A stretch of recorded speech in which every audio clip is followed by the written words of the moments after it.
자, 지금부터 할 인터뷰는 나라면 어땠을까라는 가정을 하면서 들어보시죠. 어느 날 여러분 집에 도둑이 들었습니다. 그래서 그 도둑을 잡기 위해 빨래, 건조대 등을 이용해서 때렸는데요. 결국 도둑이 식물인간이 됐다면 그 집주인은 무죄일까요? 유죄일까요? 지난 3월 한 20대 청년이 자신의 집에 침입한 50대 도둑을 제압했는데 그 도둑이 식물인간이 되는 그런 일이 실제로 벌어졌습니다. 이 집주인 청년에 대한 재판이 지난주에 있었는데 상해 혐의로 징역 1년 6개월을 선고받으면서 지금 인터넷상의 갑론을박이 뜨겁습니다. 정당방위인데 감옥까지 간 건 말이 안 된다라는 의견이 있는가 하면 아니다, 폭행이 너무 지나치지 않았는가 라는 의견까지. 여러분은 어떻게 생각하십니까? 오늘 이 문제 자세히 살펴보죠. 먼저 이 집주인 청년의 누님이세요. 익명으로 연결을 해보겠습니다. 나와 계십니까? 네, 안녕하세요. 우선 어려운 상황에서 인터뷰 응해주셔서 고맙습니다. 사건이 발생한 게 지난 3월 어느 날 밤이네요. 네네. 예, 어떤 상황이었던 거죠? 이제 3월 8일에 2층 집에서 이제 그날 새벽에 사건이 일어났고 2층 양옥집에 살고 계셨어요. 네, 저희가 2층이 가건물 상태의 집이에요, 사실. 예. 동생이 근데 그날은 이제 본인 친구들 중에 이제 군대를 가는 친구도 있었고 새벽 한 3시 거의 집에 들어오는 시간까지 술을 마신 상태로 네. 계단을 올라가면서 보니까 이제 전부 다 집에 불이 켜져 있었고 그래서 이제 엄마가 집에 있는 줄 알고 엄마라고 외치면서 이제 문을 열었더니 예. 항상 저나 이제 저희 어머니가 주무시고 계시는 그 방에서 이제 그 사람이 갑자기 튀어나왔다고 하더라고요. 그러니까 튀어나오는 네네. 장면만 목격을 한 거예요? 네, 그렇죠. 예. 항상 저랑 엄마가 자고 있던 방에서 이제 낯선 남자가 나왔기 때문에 본인도 굉장히 많이 놀랬고 정말 걱정이 많이 됐다고 하더라고요. 그렇군요. 그러니까 빨래 건조대와 벨트로 폭행을 하고 머리를 발로 차고 한 20분간 폭행이 이루어졌습니다. 이 부분에 대해서 그러니까 동생은 단순한 도둑이 아니라 훨씬 더 심각한 뭐 강도나 이럴 것이라고 생각을 했다, 이렇게 얘기를 하는 건가요?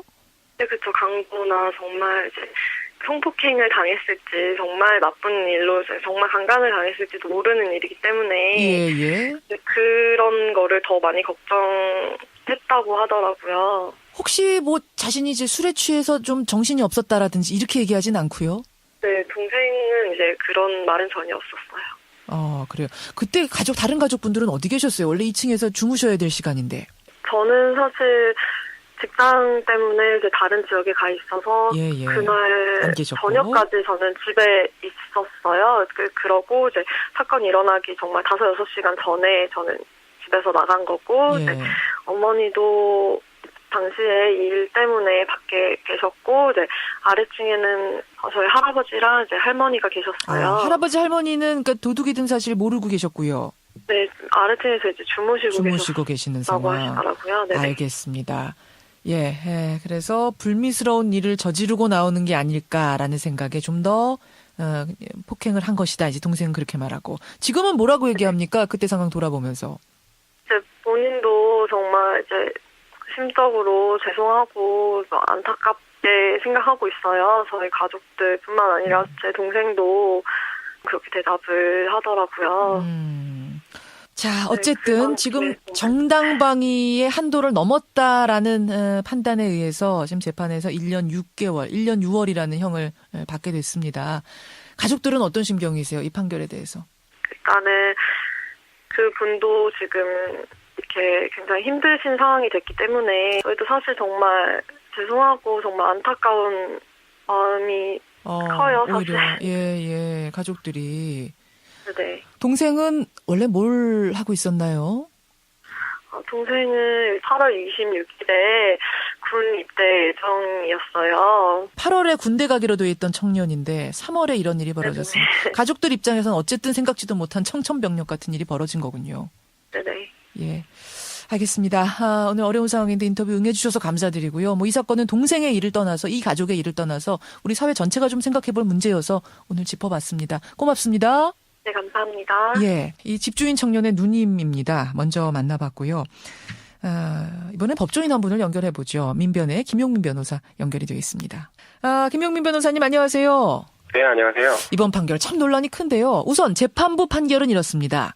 이 도둑은 흉기를 소지한 강도가 아니라 그야말로 좀도둑이었다.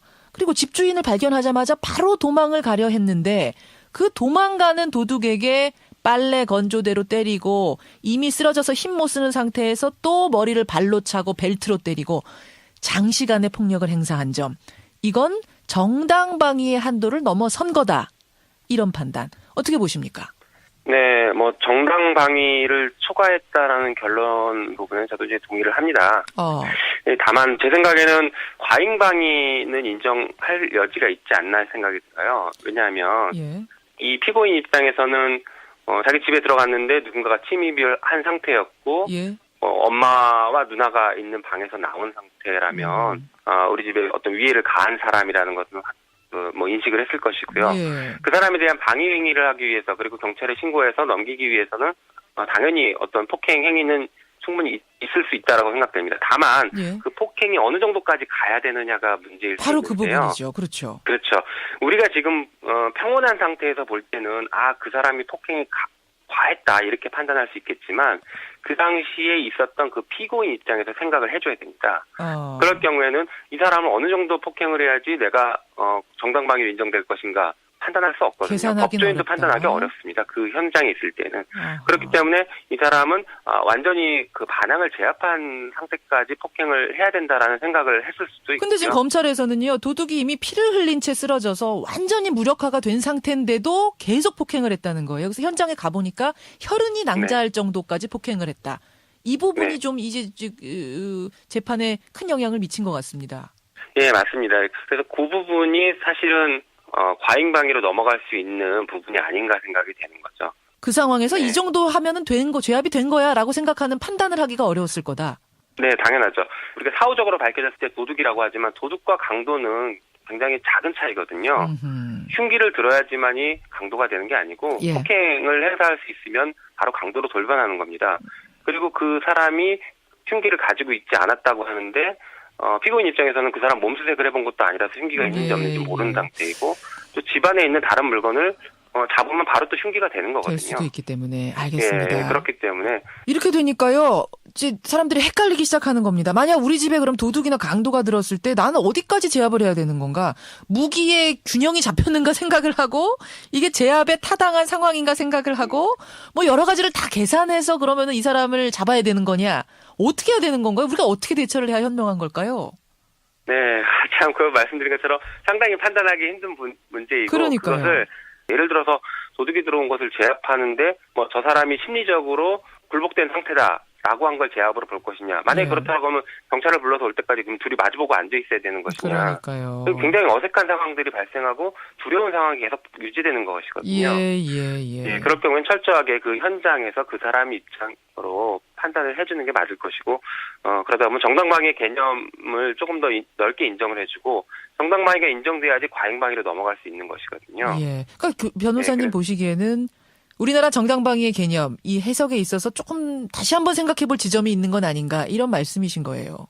네, 맞습니다. 예, 알겠습니다. 여러분은 어떻게 생각을 하십니까? 오늘 화제가 되고 있는 이 사건 좀 깊이 들여다봤습니다. 고맙습니다. 네, 감사합니다. 민변의 김용민 변호사까지 만났습니다.